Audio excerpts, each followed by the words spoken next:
Shubor nakashlem jong unong san Hima.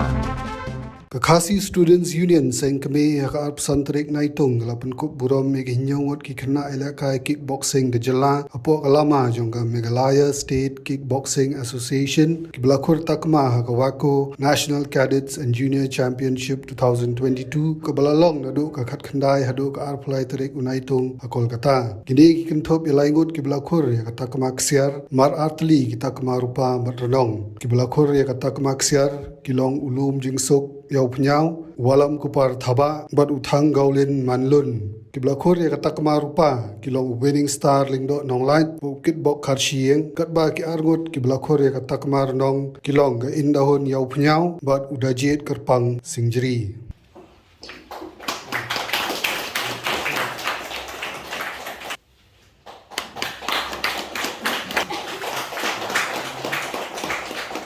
The youngest player tu.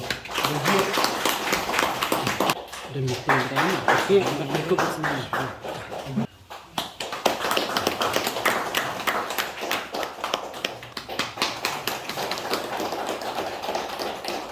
Audrey, wabi sebelah ini.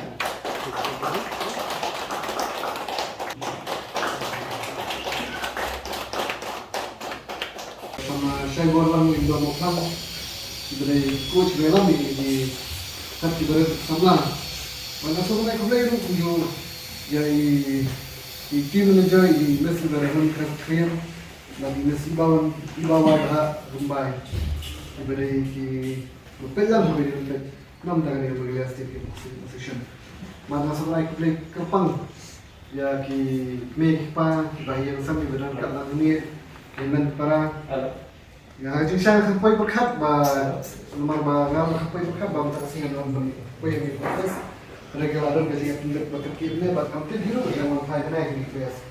Nala shot ni so fufu ba ini players kita mau fight nanti nanti pas ni Hima mesti kalau nanti pun nanti so ingin play mau ada kita tapi players bat yang di team manager lagi coach bat yang kami itu baik asal.